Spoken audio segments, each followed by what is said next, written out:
Vamos a poner a grabar. Ok. Entonces, repitiendo rápidamente, por si alguno va a tomar la clase asincrónica, no es lo mismo si tenemos un sistema de pistón cilindro con un gas adentro. Si quitamos un peso de una vez y luego lo volvemos a poner, el proceso no va a venir, el cambio de presión y volumen no va a venir por la misma trayectoria, ¿verdad? Va a haber otra trayectoria. Mientras que sí, esto es una caja de, de fichas de dominó y las vamos quitando de una en una y esperando un ratito. Cada vez vamos a llegar al mismo volumen final, pero si nos devolvemos, primero vamos a ir por otra trayectoria y luego si nos devolvemos poniendo las fichas también de uno en uno, de uno en uno, vamos a ir y volver por el mismo, por la misma trayectoria. Entonces, el proceso está en cuasi equilibrio. Ok, entonces vamos a devolvernos a ver.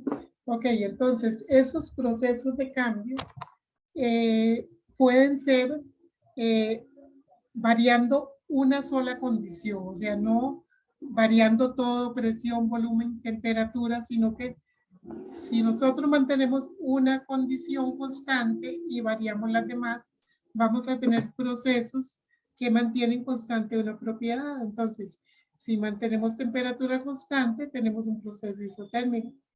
Si mantenemos presión constante, el proceso es isobárico. Si mantenemos volumen constante, el proceso es isopórico. Es una palabra que no se usa mucho. Casi siempre, en el caso del proceso de volumen constante, lo decimos así. El proceso es a volumen constante, ¿verdad? El proceso de presión constante se llama isobárico. ¿Se acuerdan? En los gráficos ponemos una isóbara, que es una línea de presión constante, indicando que el proceso que ocurre sobre esa isóbara es un proceso a presión constante y luego los procesos isotérmicos son a temperatura constante, ¿verdad? Entonces, estas son palabras que vamos a estar usando en el proceso de aprender termodinámica. Algunas veces vamos a decir el proceso es isotérmico, porque por ahora estamos viendo nada más un estado nada más para aprender a usar las tablas, pero pronto vamos a empezar a tener un estado 2 y entonces el estado 2 vamos a alcanzarlo por un proceso isotérmico o por un proceso isobárico o por un proceso a volumen constante o por un proceso de flujo estacionario que ya les expliqué, que tenemos un flujo volumétrico o másico constante. ¿Verdad? Ese es un proceso de flujo estacionario. Ahora, a veces tenemos ciclos, ¿verdad? Por ejemplo, en este caso, cuando expliqué que vamos y hacemos un proceso y nos devolvemos al estado inicial, eso es un ciclo, ¿verdad? Entonces, un sistema que tiene un estado inicial pasa por diferentes procesos y vuelve al estado original, se dice que pasó por un ciclo o que estuvo sometido a un ciclo. Entonces, por ejemplo, en una planta de energía a vapor, el agua circula y pasa por un ciclo termodinámico. Similar termodinámicamente a lo que ocurre con el ciclo del agua que nosotros ya conocemos, ¿verdad? Que el agua cae en la tierra en forma líquida como lluvia, el sol la calienta y se evapora, sube a las nubes, se condensa y entonces pasamos de estado líquido a estado de vapor, ¿verdad? Y cuando ya están muy pesadas las nubes, entonces ellas vuelven a caer en estado líquido y tenemos el ciclo del agua. Entonces, en una planta a vapor, el agua está pasando de estado líquido a estado de vapor por diferentes procesos y eso es lo que llamamos es un ciclo termodinámico, ¿verdad? El agua en una planta de energía a vapor es el fluido de trabajo y siempre está dentro del sistema cambiando de estado durante el proceso. Tenemos ciclos termodinámicos y tenemos ciclos mecánicos. Por ejemplo, si nosotros vamos en una bicicleta, el pedal le estamos dando vuelta, eso es un ciclo mecánico, ¿verdad? Ahí no tenemos cambios de presión, de temperatura, de volumen, nada, eso es un ciclo mecánico. Un ciclo mecánico también es, por ejemplo, el proceso que ocurre en un motor donde los pistones suben y bajan, ¿verdad? Suben y bajan, eso es un ciclo mecánico, pero pues el motor también tiene un ciclo termodinámico, por decirlo así, y también hay un proceso termodinámico ahí, eso lo van a estudiar ustedes con más detalle en termodinámica 2, ¿verdad? Entonces, los pistones de un ciclo, de un motor de combustión interna son un ciclo mecánico, ¿verdad? El combustible se quema, se convierte en otras sustancias, entonces no vuelve a su estado inicial. Sin embargo, ustedes van a ver que si estudiamos el aire en vez del combustible, el aire que está haciendo que ocurra ese ciclo mecánico, ¿verdad? Resulta que el aire se considera que es aire antes y después de que se queme el combustible. Entonces, porque el aire tiene tanto nitrógeno, ¿verdad? Es un 79% de nitrógeno, que al quemarse el combustible, la contaminación, digamos, que tiene ese aire es tan poca que se sigue considerando aire para efectos termodinámicos. Entonces luego ustedes van a ver que para efectos el aire como que sigue un ciclo termodinámico ahí, aunque no es exactamente cierto porque el aire cambia un poquito sus propiedades. Esos son ciclos. Las unidades que vamos a usar siempre van a ser las del sistema internacional, también está el sistema inglés, pero pues no tenemos tanto tiempo como para hacer problemas con los dos sistemas. Entonces usualmente vamos a usar el sistema internacional donde el kilogramo vamos a usar para la masa el metro para longitud, segundo para tiempo, newton para fuerza, ¿verdad? Y el volumen usualmente va a estar en metros cúbicos. Fíjense que el volumen es una unidad derivada, no es una unidad primaria. Entonces el volumen es longitud elevado al cubo, ¿verdad? Por eso aquí no aparece, pero básicamente vamos a estar usando kilogramo, metro y segundo como unidades. Y si tenemos fuerza, pues vamos a usar el newton. Si los valores son muy grandes, pues vamos a usar los prefijos kilo para miles, mega para millones, giga para billones, o no sé, ya no sé qué números, para 10 a la 9, porque creo que billones es 10 a la 7, giga para 10 a la 9, tera para 10 a la 12, y para cantidades pequeñas, y vamos a usar una letra T mayúscula para teras, G para gigas, M mayúscula para megas, y para kilos siempre mantenemos la K minúscula. Y luego para cantidades pequeñas, mili para 10 a la menos 3, en realidad es una M minúscula, aquí me disculpo. 10 a la menos 6 para micro, nano 10 a la menos 9 y pico 10 a la menos 12. Ustedes cuando estudian problemas, sobre todo materiales donde se consideran nanopartículas, van a estar usando tal vez el nano, ¿verdad? Pero usualmente nosotros aquí vamos a estar con kilos y megas. No pasamos de ahí, más o menos estos dos son los que vamos a usar. Ok, el newton es una unidad de fuerza, es una fuerza que se requiere para acelerar un kilogramo a un metro por segundo cuadrado. Cada segundo aceleramos, quiere decir que aumentamos la velocidad en un metro por segundo cada segundo. Eso es el newton, masa por aceleración.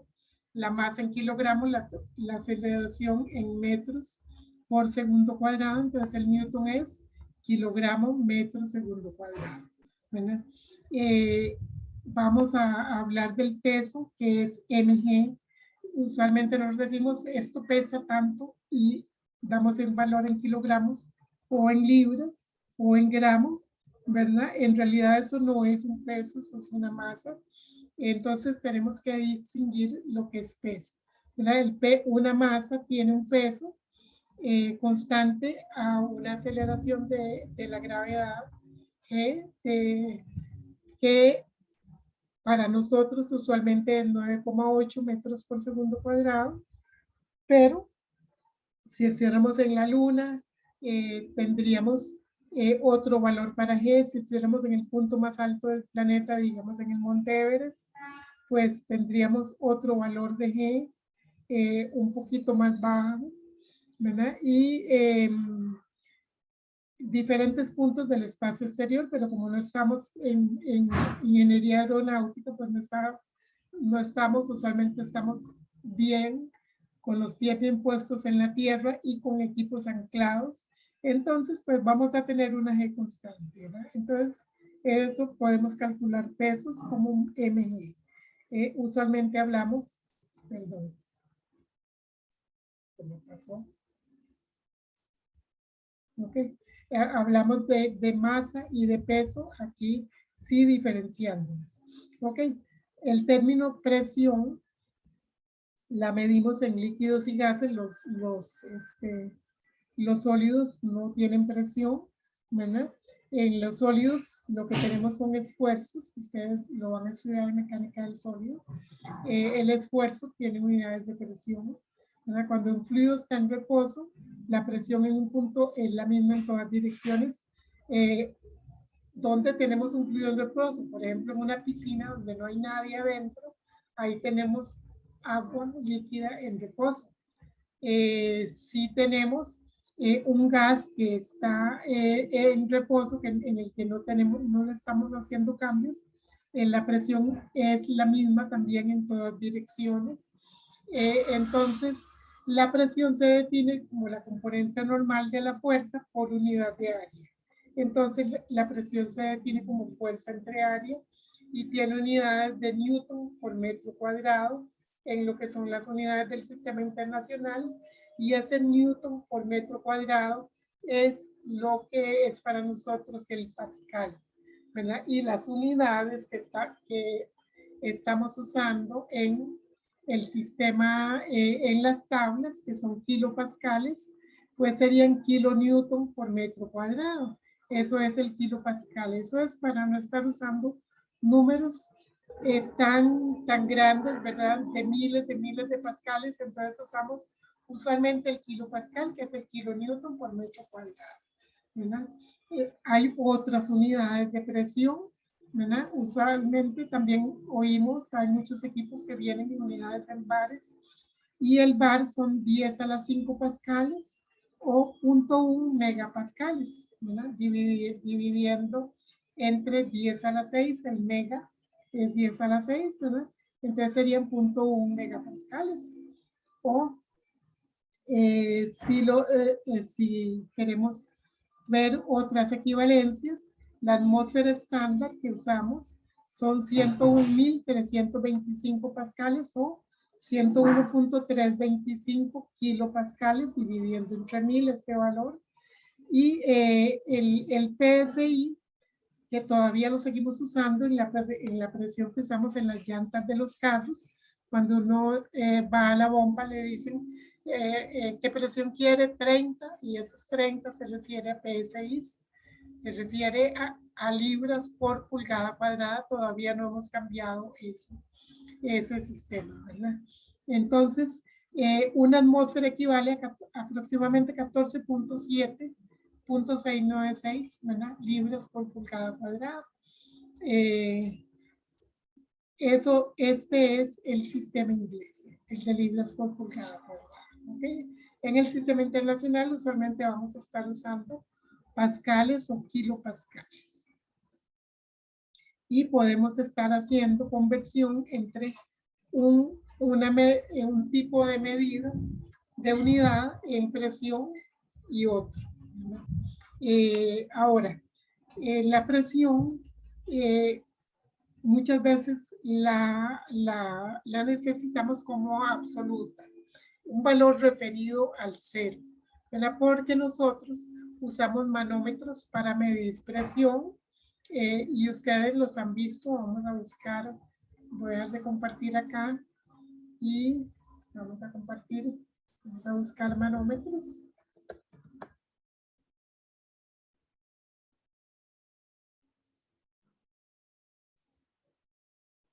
Ok, voy a compartirles esta pantalla. Ok, ustedes han visto manómetros. Hay diferentes tipos, ¿verdad?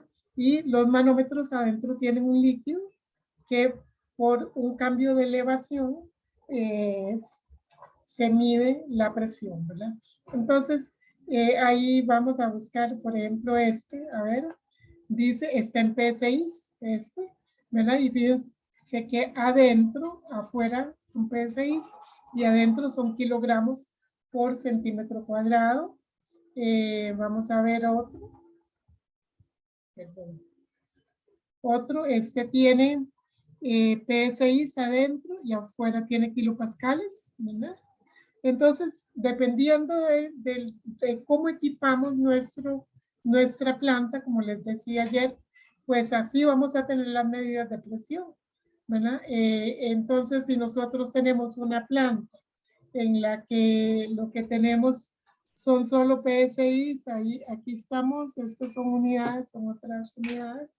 Vamos a, en la cual nuestros manómetros, todo lo que nos dan son PSI, nada más, pues va a ser muy difícil que cambiemos de un día para otro porque sería una inversión bien grande. Entonces lo que hacemos es convertir las unidades a lo que nos piden, que por el momento en casi todo el mundo lo que se usa es el sistema internacional. Creo que en Estados Unidos también, pero como les decía, lo que hacen es hacer los equipos, cambiarles la pantalla, ¿verdad? Y ponerles el equivalente, de acuerdo con la calibración que hagan, en las unidades que el cliente ocupa, ¿verdad? También esa es otra posibilidad. Igual también, si vamos a cambiar todo en una planta, pues va a ser un poquito complicado porque muchas veces los parámetros de control ya vienen en las unidades que vienen los equipos, ¿verdad? Entonces estos son los manómetros,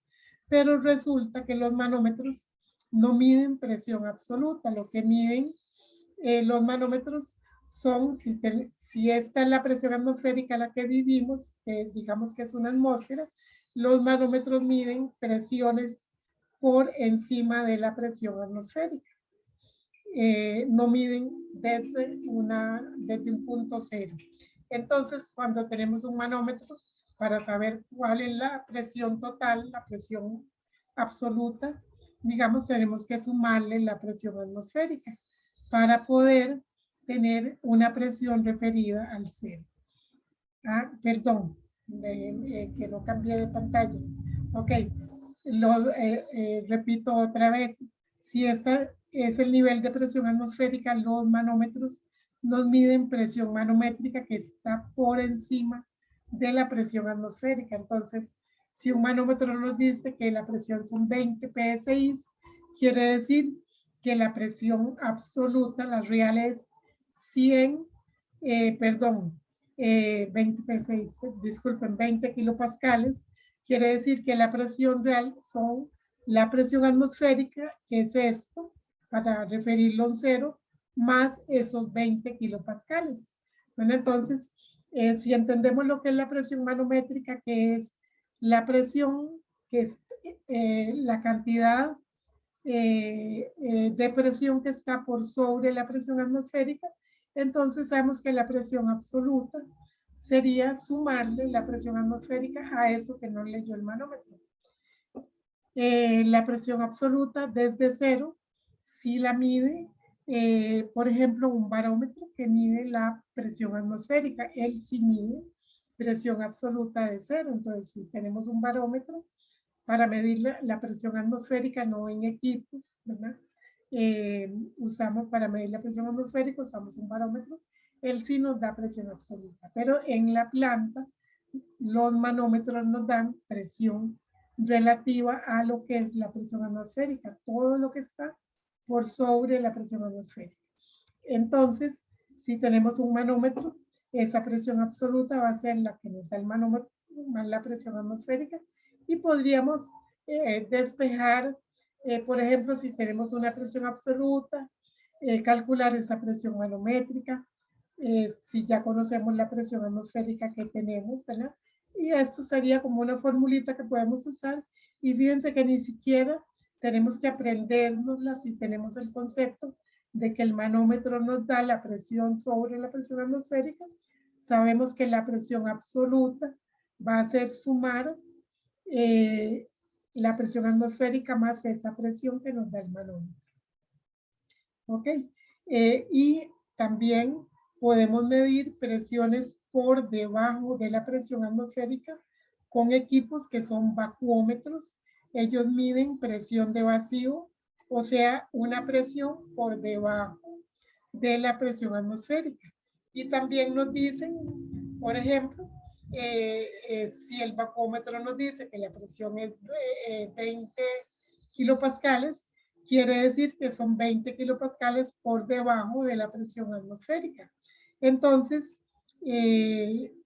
para encontrar la presión absoluta, que es cuánto desde cero estamos por debajo de la presión atmosférica, entonces la presión atmosférica menos esa presión absoluta nos va a dar esa, la presión atmosférica menos esa presión de vacío nos va a dar la presión absoluta desde cero. Entonces, si vivimos a 100 kilopascales y un equipo tiene una presión de 80 kilopascales o estamos trabajando a 80 kilopascales, estamos por debajo de la presión atmosférica. No podríamos medir la presión con un manómetro, tendríamos que usar un vacuómetro que nos mide la presión de vacío. ¿Ok? Y nos diría cuánto estamos por debajo de la presión atmosférica. Entonces, para un vacuómetro o cuando estamos por debajo de la presión atmosférica, la absoluta va a ser esa presión atmosférica menos la presión de vacío. Y pues son formulitas que podemos usar dependiendo de lo que, de lo que nosotros ocupemos, del equipo que ocupamos. Por ejemplo, muchas veces los condensadores trabajan a una presión por debajo de la presión atmosférica.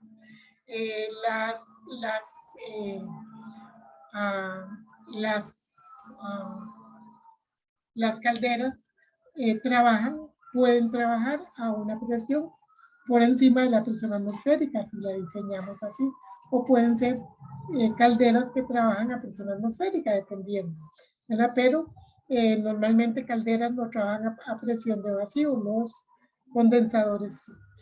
Presiones por debajo de la atmósfera. ¿Ok? Entonces, eso es algo que tenemos que comprender. Me acuerdo que el manómetro funciona con fluido que pasa a través de tuberías, ¿verdad? Que tienen un orificio. El fluido puede ser agua, puede ser mercurio, puede ser alcohol, puede ser aceite, cualquier otro fluido. El fluido utilizado se le llama fluido de trabajo o fluido manométrico. Obviamente, si estamos midiendo presión en un gas, vamos a buscar un fluido que no se nos revuelva, en el que el gas no se disuelva. Si estamos midiendo un líquido, vamos a usar un fluido manométrico en el que el líquido no se disuelva, obviamente, para que ese fluido manométrico mantenga su integridad mientras trabaja. Entonces, me acuerdo que en los primeros laboratorios que yo hacía en ingeniería, el manómetro teníamos un recipiente con agua y exactamente así como está esto, le pegábamos una manguerita al recipiente y dependiendo de la altura que tuviéramos de líquido, pues así iba a ser la presión y teníamos que sostener la manguera con la mano, ¿verdad? Ahora pues probablemente tal vez tengamos la manguera sostenida con alguna prensa o algo, ¿verdad? Y entonces vamos aumentando el volumen de líquido y él va empujando ese líquido manométrico hacia arriba. Y como aquí lo que tenemos es la presión atmosférica, entonces esa diferencia de altura que tengamos en el líquido manométrico va a ser esa presión que nos mide el manómetro. Entonces nosotros medíamos con 1 centímetro esa diferencia de altura, sabíamos qué líquido estábamos usando, algún tipo de aceite, y dependiendo de la densidad de ese líquido y esa altura, así vamos a tener el cambio de presión. El delta P que estábamos midiendo, ¿verdad? Que es una presión que está por encima de la presión atmosférica. ¿Por qué está por encima? Porque fíjense que empujó la presión atmosférica, quiere decir que está más alta. Empujó el líquido hacia la atmósfera. Eso quiere decir que está más alta. Si hubiera sido que el líquido me empuja y está hacia acá, pues la presión atmosférica, la presión hubiera sido menor, ¿verdad? Pero y se nos hubiera ido para dentro del recipiente.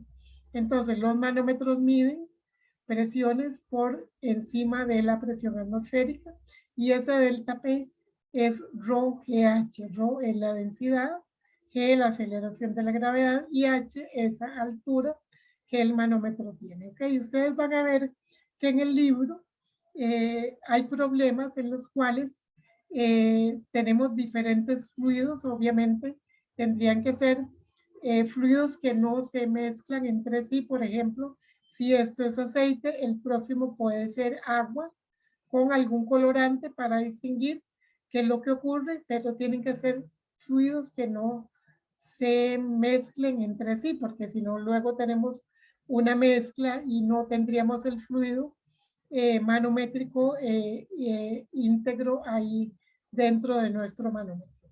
Entonces, no vamos a ver problemas con diferentes fluidos, solo con un tipo de fluido. ¿Ok? Este es un tipo de problema que podemos hacer.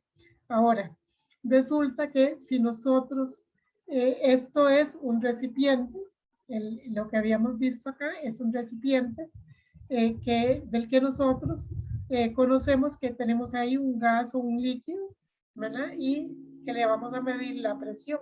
Ahora, ¿qué pasa cuando estamos, por ejemplo, en un lago, en una piscina, en el mar? Siempre tenemos un nivel de fluido o en un tanque, puede ser un tanque también, ¿verdad? Un nivel de fluido. ¿Dónde está lo que les decía yo? El espejo, ¿verdad? El espejo de agua o el espejo de líquido, ahí. Y puede ser que el fondo tenga diferente forma, que no tenga una forma constante. Por ejemplo, en una laguna, un lago, pues vamos a tener, en el mar, vamos a tener diferentes, vamos a tener, digamos, una geografía diferente en el fondo. Cuando tenemos una piscina o un tanque, usualmente tenemos una altura constante. Digamos, en una piscina podría ser que tengamos una diferencia de altura, una parte más baja, una más alta, pero usualmente el fondo es constante. En un recipiente natural, digamos un lago, una laguna, vamos a tener diferente altura. Ahora, siempre la presión va a ser la densidad del líquido por G y por H. Siempre esa va a ser la presión. Entonces, obviamente, la presión arriba va a ser menor y a medida que estamos en la profundidad, la presión es mayor. Eso lo sabemos porque con solo entrar a una piscina, uno siente en los oídos, si uno se consume esa presión que es mayor, ¿verdad? Pero una de las cosas que tenemos es que a una misma altura siempre vamos a tener la misma presión. Entonces voy a aumentar este dibujo y entonces Si nosotros vemos una altura, digamos, en el punto A, y pasamos una línea, voy a hacer una línea horizontal acá.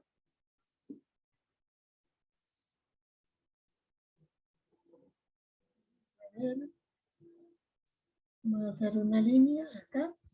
Ok. Tenemos una línea. Entonces, aunque el fondo tenga diferente geografía, diferente relieve, a la misma altura siempre vamos a tener la misma presión.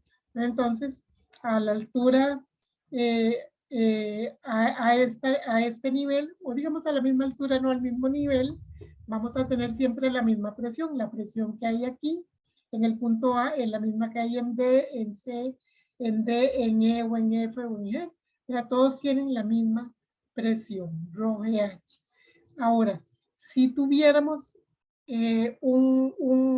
digamos, una profundidad mayor y tuviéramos otro líquido, por supuesto, entonces tendríamos que considerar acá un ρGH para el agua más el ρGH del mercurio y sumarlos para obtener la presión en el punto H.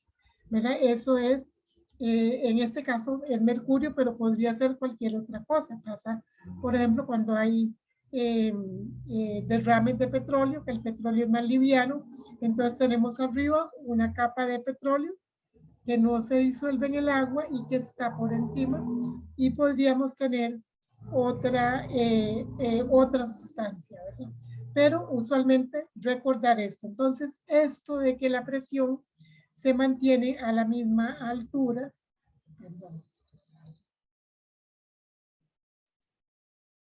siempre que estemos a la misma altura. Vamos a ver. Ok, de esto ya hablamos un poquito.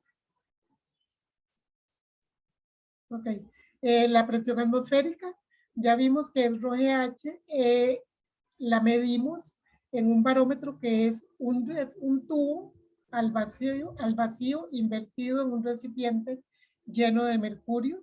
Entonces, en un recipiente lleno de mercurio, entonces básicamente es algo como esto. Vamos a ver. Voy a cambiar de camarita un segundo.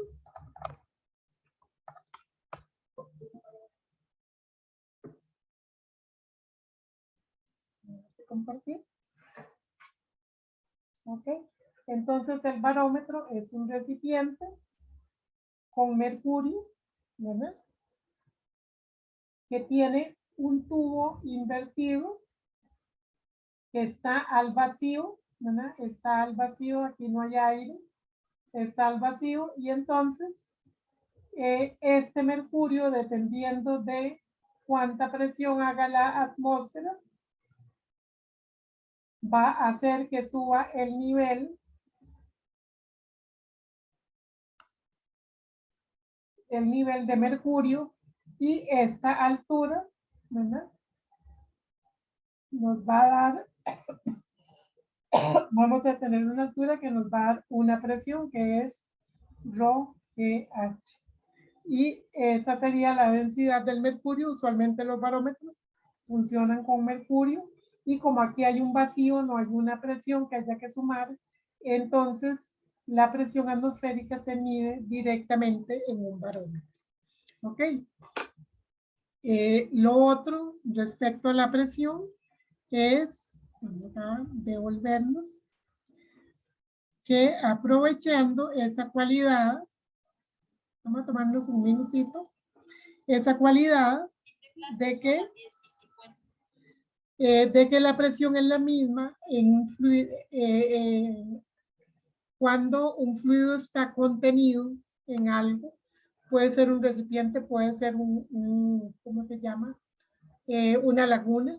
Entonces, la ley de Pascal aprovecha eso, y Pascal fue el que se dio cuenta que la presión aplicada a un fluido confinado incrementa en la misma cantidad la presión en todas partes. Entonces, a una cierta altura vamos a tener la misma presión.